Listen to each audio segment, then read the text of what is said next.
The moment I found the VHS tape hidden inside my father's old tax returns was the moment my childhood officially became a horror movie. My name is Maya, and for 24 years I lived in a house defined by the tragedy. Everyone in our small town knew the story. My older brother Leo had wandered out of the house when I was 3 years ago and drowned in the lake behind our property. My parents were shells of human beings after that. My mom became obsessed with safety, locking every window and door at sunset, and my dad retreated into a silent, brooding shell. I grew up in a shrine to a dead boy, feeling like a secondary character in a house haunted by a grief I couldn't remember. But 3 nights ago, while helping my dad move into a nursing home, I found a tape labeled Maya's third birthday, do not watch. I thought it would just be a painful memory of the last time we were all happy, so I hooked up an old VCR I found at a thrift store.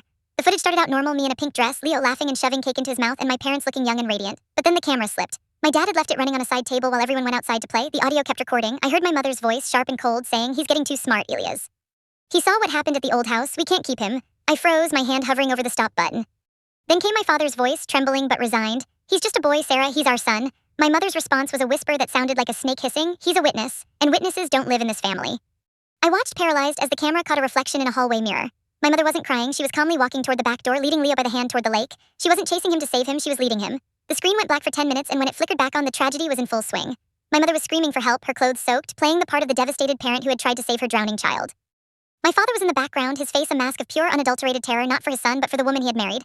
I realized in that second that my entire life had been a hostage situation. My father hadn't been grieving for 20 years, he had been living in total fear of the woman sitting across from him at every dinner. The emotional twist hit me when I looked at the date on the tape. It wasn't the day Leo died, it was 2 days before. They had rehearsed it.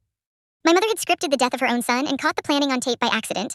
I felt a cold sweat break out over my entire body as I realized why my mother was so obsessed with safety and locking the doors. She wasn't trying to keep the world out, she was making sure I never talked to the neighbors, never wandered too far, and never found out that Leo wasn't the first sibling to disappear. I dug through the attic again, fueled by manic energy, and found a hidden birth certificate for a girl named Clara, born 4 years before me. There was no death certificate, no grave, just a missing persons flyer from a town 3 states away where my parents used to live. The shocking ending. I didn't go to the police first. I went to the nursing home. I sat by my father's bed and played the audio from the tape on my phone. He started shaking, tears streaming down his face, and he finally spoke the truth. She didn't stop with Leo, Maya. She thinks people are disposable when they stop being useful to her image. He looked at the door with wide, frantic eyes and whispered, "Why do you think I'm in here? I'm not sick." I checked myself in to get away from her. Just then the door opened. My mother walked in carrying a thermos of tea and that same perfect smile she'd worn in the video. She looked at my phone, then at me, and her smile didn't fade, it just got wider. "Oh, Maya," she said, her voice sweet and deadly. "I wondered when you'd finally find your inheritance. I hope you're ready to be the woman of the house because your father's time is almost up." I realized then that she wasn't just a murderer. She was a predator who had been grooming me to take her place in a cycle of violence that spanned generations. I walked out of that room, went straight to the authorities, and handed over the tape. Today my mother is awaiting trial, and my father is finally in a real hospital, safe from her tea. But the most satisfying part, I tracked down the missing Clara. She's alive. She had escaped when she was 6 and spent her life in foster care under a different name. We met for coffee last week, and for the first time in 24 years, I didn't feel like a secondary character.